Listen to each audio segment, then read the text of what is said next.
अस्सलाम वालेकुम सबको, क्या हाल है, कैसे आप लोग। उम्मीद है लोग ठीक होंगे, जहाँ कहीं भी होंगे किसी ना किसी एनिमल के बारे में कुछ ना कुछ अच्छा सोच रहे होंगे या कुछ ना कुछ अच्छा कर रहे होंगे। हमारे चैनल परफेक्ट होम पे आपको बहुत सारा वेलकम है। और जैसे कि हमने आपको अपनी कैट जर्नी के स्टार्ट में बताया था कि आहिस्ता आहिस्ता हम आपके साथ अपनी रेस्क्यू और अडॉप्टेड कैट्स की स्टोरी शेयर करेंगे। इस सिलसिले में अपनी रेस्क्यू कैट शेरी की स्टोरी आपके साथ शेयर की है और आज हम आपके साथ एक और अडॉप्शन स्टोरी शेयर करेंगे। ये अडॉप्शन स्टोरी है हमारे पीच और पम्पकिन की, और इस स्टोरी के थ्रू हम आपको ये भी बताएंगे कि वो कौन से फ्रॉड हैं या वो कौन सी मिसहैप्स हैं जिनको आप फेस कर सकते हैं अगर आप कैट की अडॉप्शन या उसकी सेल या परचेज के सिलसिले में इंटरेस्टेड हैं। तो मज़ीद वक्त को ज़ाया किए चलते अपनी वीडियो की तरफ। तो हमने शेरी को अडॉप्ट किया तो हमारा कतई ये इरादा नहीं था कि हम मज़ीद कैट अडॉप्ट करेंगे, लेकिन हमें काफ़ी लोगों ने सजेशन दी कि हम एक या दो कैट्स और रखें। इससे बिल्लियाँ जो है आपस में बड़ा अच्छा मिंगल करती हैं। एक यूट्यूबर भी थे इस सिलसिले में, उन्होंने भी हमें काफ़ी ज़्यादा गाइड किया और आखिरकार हमने शेरी को खुश रखने के लिए ये डिसाइड किया कि हम एक या दो कैट्स मज़ीद अडॉप्ट करेंगे। इस सिलसिले में हमारा अपना ख्याल ये था कि हम कोई फ़ीमेल कैट अडॉप्ट करेंगे। अब अडॉप्ट करने के सिलसिले में क्योंकि हम बिल्कुल नए थे और हमें इसका कोई एक्सपीरियंस नहीं था, परचेज़ हम करना नहीं चाहते थे। शुरू से हमारा इंटेंशन ये था कि हमने परचेज़ नहीं करना, ये हमारा डिसाइसिव डिसीजन था। लेकिन हमें काफ़ी लोगों ने ये कहा कि अगर आप अडॉप्शन पे बैठे रहेंगे तो हो सकता है जिस एज ग्रुप और कैटर की आप कैट लेना चाहते हैं शायद वो आपको मिलने में काफ़ी वक्त और गुजर जाए। तो आखिरकार काफ़ी कन्विंसिंग के बाद हम लोगों ने कहा कि चलो यार हम फिर उसको परचेज़ कर लेते हैं। परचेज़ करने के सिलसिले में हमने फिर OLX पर जाकर डिफरेंट कैट को देखना शुरू किया, उनकी फ़ोटोग्राफ्स हमने देखी और लोगों से हमने कॉन्टैक्ट किया। कोशिश हमारी ये थी कि हम किसी भी पर्शियन या दूसरी तरह की ब्रीड कैट को ना अडॉप्ट करें बल्कि लोकल कैट को अडॉप्ट करें जो कि शेरी के साथ इजीली एडजस्ट हो। उसके लिए वही यूट्यूबर वाले जो भाई थे उन्होंने ही हमें 2-3 सजेशंस भी दी कि आप इस वाली कैट को कर लें, लेकिन कुछ सर्च करने के बाद हम इस तस्वीर पे आके टिके और हमें ये दो कैट्स बड़ी पसंद आई। उनसे चैट शुरू कर दी, पता किया कि अच्छा ये कैट्स क्या क्या हिसाब किताब है। उन्होंने हमें जो बातें बताई उसमें हमने जोर उन्होंने हमें ये दिया कि आप कल ही आएँ और कल ही आके इन कैट्स को ले जाएँ। अब हम बहुत ज़्यादा गिल्ट का शिकार हो गए हम, क्योंकि हमारा तो इंटेंशन ये थी कि हम कैट नहीं अडॉप्ट करना, परचेज़ नहीं करना चाहते थे। फरवरी का महीना था, हमारी कोशिश ये थी कि मार्च के महीने में जैसे किटन सीज़न आता हो सकता है हमें कोई किटन इसी तरह अबंडेंट मिल जाती है और हम शेरी के साथ उसकी फ्रेंडशिप करा देते। लेकिन जब उन्होंने बहुत ज़्यादा हमें जोर दिया तो हमने उनको हामी भर लिया। हमसे उनसे पूछा तो उन्होंने कहा कि आप हमारे घर ही आ जाएँ, लेकिन हम उस पर कन्विंस नहीं थे। तो उन्होंने उसके करीब एक सुपर स्टोर था, वहाँ पर हमें बुला लिया था। अब हुआ ये कि हम सारा दिन जॉब पे थे तो हम यही सोचते रहे कि अच्छा हम उनको क्या बहाना लगाए कि हम ये कैट नहीं लेना चाहती। लेकिन वहाँ जाते ही सारा मामला ही उल्टा हो गया। जब हमको पहली बात तो ये कि जैसे ही मुझे वो आंटी नज़र आई, उन आंटी की वाइफ मुझे बिल्कुल पसंद नहीं आई। अब इसको ये ना समझे कि मैं 22 होकर कह रही हूँ, लेकिन आंटी की वाइफ बिल्कुल भी ठीक नहीं थी, मुझे उन आंटी में गड़बड़ महसूस हुई। ऊपर से उसके ऊपर ये है कि वो आंटी ने आते ही हमें ये कहा कि ये कैट जो थी ना वो मेरी पर्शियन एक किटन थी, उसके साथ किसी लोकल कैट ने ब्रीडिंग किया और उसके से ये बच्चे निकले थे।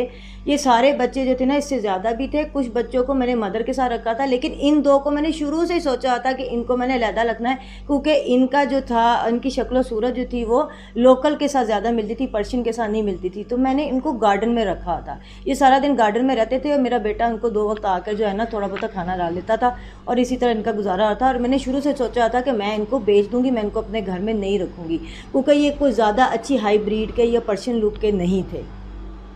अच्छा, यहाँ पर मैं ये भी आपको बता दूं कि हमारा आइडिया एक कैट को अडॉप्ट करने का था, लेकिन जब उन खातून ने डब्बा खोला एक कॉटन के बॉक्स में वो थे जो बुरी तरह से रैप किया होता है अक्सर लोगों ने जब वो कैट को किसी के पास भेजते हैं। लेकिन खैर वो डब्बे में उनकी बुरी हालत थी। 2 बिल्लियाँ बीच में से बरामद हुई छोटी सी, एक पीच साहब थे और एक पम्पकिन साहिबा थी। पम्पकिन को तो देखते ही मुझे बड़ा उससे प्यार हो गया, मुझे बड़ी पसंद आई।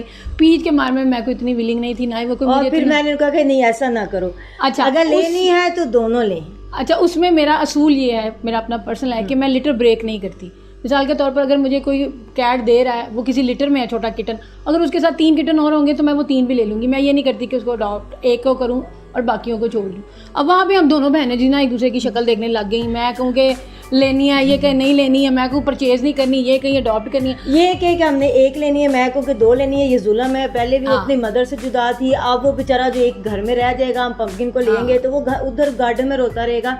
तो फिर हमने एंड पे ये डिसाइड किया कि हम दोनों कैट्स को ले लें। और हमने अंधों की तरह बगैर कुछ देखे, बगैर कुछ पूछे, बिल्ली के कान नहीं चेक किए, कुछ नहीं, उसकी खाल देखी, बाल नहीं देखे, डब्बा वैसे अच्छे लग रहे थे, डब्बा हमने पकड़ा और डब्बा लेके जेट बॉक्स पे हमने इसको डाला। हमने डब्बा पकड़ा, उनको उसमें से निकाला, जेट बॉक्स में डाला और हमने वहाँ से दौड़ लगा दी इंतहाई बेवकूफ़ों की तरह, कोई बगैर कुछ जाने पूछे सवाल किए। अच्छा, ले आए जब गाड़ी में, तो गाड़ी में आते पीसा अपने एक ऐसा शानदार किस्म का स्टूल किया जिसकी बदबू से हम सारे गाड़ी वाले मरने वाले हो गए थे, लेकिन खैर हम मरे नहीं। इतना बदबू थी उस स्टूल में और इतना बुरा उसका कलर था, वो स्टूल था। आज तक मैंने वो जिंदगी में नहीं देखा। वो देख के मैं परेशान हो गई और कि ये किस किस्म का स्टूल है भाई। और उस चक्कर में मैं आइडिया हुआ कि इनको फ्लीज पड़ी हैं। हाँ जी, क्योंकि हमें तो पता ही कुछ नहीं होता। पहला मसला गाड़ी में हमें पता लग गया कि ये बिल्लियों को फ्लीज है।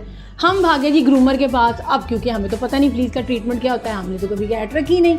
उसने कहा कि हम इसको बात देंगे, इसकी फ्लीज साफ हो जाएगी। हालांकि उस वक्त उनको स्प्रे कराना चाहिए था, जिसके 4-5 दिन बाद उनको बात देना चाहिए था, लेकिन खैर चूना लगा दिया ग्रूमर ने भी हमें। पहले आंटी ने चूना लगाया, फिर ग्रूमर ने हमें चूना लगाया। आंटी ने ये चूना लगाया कि उन्होंने कहा, अच्छा मुझे एक और मसला ये भी था आंटी के साथ, उन्होंने आते इतनी तारीफें की ये कैट। अच्छा पहले सारी खौफनाक स्टोरी सुना दी और फिर तारीफों के बुल पाने चाहिए जी, बहुत अच्छे हैं, बड़े अच्छे से रहेंगे, बड़े हेल्दी हैं, कभी कोई मसला ही नहीं होगा। मैंने उनसे पूछे नहीं कि ये कौन सी ब्रीड है, ना मैंने पूछा कि भी उनकी हेल्थ का क्या इशू है। तो जैसे होता नहीं कि आपको कुर्बानी के लिए जानवर लेने जाए तो कई दफ़ा जो है वो सेलर खामखाई तारीफ़ें करता रहता है, क्योंकि उसको शक होता है कि मेरे जानवर में कोई नुकसान है। तो ये अक्सर ये फ्रॉड में ये चीज़ें होती हैं कि लोग आपको प्रॉपरली गाइड नहीं करते, ब्रीड से रिलेटेड, इनहेरिटेंस से रिलेटेड, जेंडर से रिलेटेड, एज से रिलेटेड, और ख़ासकर वो सेलर जिनको पता होना कि, क्योंकि वो उनका तो काम ही है, उनका कारोबार, उनको पता होता है कि किस एनिमल में मसला है, किस में नहीं है। जैसे उनको शक होता है ना कि एनिमल में मसला है या इसकी हेल्थ स्टेट ख़राब हो सकती है, तो उसकी पहली कोशिश यही होती है कि मेरा नुकसान ना हो, ये मेरे पास रहेगा तो मर जाएगा, या मुझे ट्रीटमेंट कराना पड़ेगा, दोनों केस में मेरे पैसे लगेंगे, मेरा नुकसान होगा, तो इसको फटाफट मैं किसी के हाथ भेज दूँ, वो जाने उसका खुदा जाने। और यही हमारे साथ हुआ। हमें तो पता कुछ नहीं था, तो हम उनको उठा के ले आए। जब उठा के ले आए तो उनमें फ्लीज भी निकल आई। जब उनको बाथ दिया ग्रूमर ने तो कानों में से एक ब्लैक लिक्विड सा निकलना शुरू हो गया। वो हम घबरा गए कि पता नहीं ये क्या है। जब 2-3 लोगों से पूछा तो उन्होंने कहा जी कि ये नहाएं तो ये ऐसे निकल ही आता है, ये इतना कोई मसला नहीं है। हालांकि ऐसा नहीं होता, ये जो ब्लैक गुई सा लिक्विड निकलता है अमूमन ये एयर इन्फेक्शन की वजह से होता है, जो बाद में जब हम कोई 2-3 माह जलील हुए, ख़राब हुए डॉक्टर पे, तो हमें पता लगा कि अच्छा जी ये भी एक मसला है। और कई दफ़ा FEV के केस में भी इस तरह का कानों में से जो है वो रेशा निकलता है। अच्छा, उसके बाद दूसरी बात जो हमने बेवकूफ़ी की, सेल करते हुए, परचेज़ करते हुए, अडॉप्शन करते हुए, वट एवर इट इज़, जो हम जैसे बेवकूफ़ करते हैं, और मैं आपसे रिक्वेस्ट करूँगी कि अपना कीजिएगा। एक कार्ड होता है बिल्ली का, उसके ऊपर उसकी वैक्सीनेशन की और डिवर्मिंग की पूरी हिस्ट्री ली होती है। जो अच्छे ब्रीडर होते हैं ना, जो अच्छे सेलर होते हैं, या जो लोग जिन्होंने बिल्लियाँ रखी हैं, जिनको बिल्लियों का पता है, वो ये कार्ड अपने पास रखते हैं। मेरे पास इस वक्त अपनी 13 की 13 बिल्लियों का वो कार्ड मौजूद है। तो जब भी आप कैट परचेज़ करें, या आप किसी सेलर से लें, किसी लोकल पर्सन से लें, किसी ने घर में पाली है बिल्ली, वो उसके बच्चे सेल कर रही है, उनसे हमेशा वो कार्ड डिमांड करें। तो जी इसका रिकॉर्ड दें हमें कि इसको कब कब वैक्सीनेशन लगी है, बूस्टर लगा है, नहीं लगा, डिवर्मिंग कितने महीने के बाद होती है, कौन से डिवर्मर से आप इसकी डिवर्मिंग कराते हैं। ये सारी चीज़ें जानना, मालूम करना इंतहाई ज़रूरी है। और अगर आप कोई ब्रीड कैट परचेज़ कर रहे हैं, किसी सेलर से परचेज़ कर रहे हैं, तो यहाँ तक भी देखें कि उसके जो मदर, जो फादर, यानी जिस लिनेज, जिस हेरिडेटरी से वो आया है, उसकी पूरी इन्फॉर्मेशन वो आपको दे कि वो किस ब्लड लाइन से है, उसका पीछे से क्या ताल्लुक है, उनकी पूरी इन्फॉर्मेशन लेकर फिर ही आप कोई एक्जॉटिक या एक्सपेंसिव ब्रीड का भी जानवर जो है, जो एनिमल है, वो आप परचेज़ करें। हमारे एक जानने वाले थे, उन्होंने इसी तरह उन्होंने फ्रॉड करके कहा जी कि इसकी वैक्सीनेशन नहीं है। अब वो भी हमारी तरह अननोन थे उस दौर में। उन्होंने उनसे पूछा नहीं कि कार्ड कोई बना हुआ है या किस वेट से उन्होंने करवाया, क्या करवाया है। उन्होंने उनसे झूठ बोला। बाद में वो कैट जो है, जैसे ही वो अडल्ट में आई, 6-8 माह की हुई, वो सवीर बीमार हो गई और 1 दिन के अंदर ही उसकी डेथ हो गई।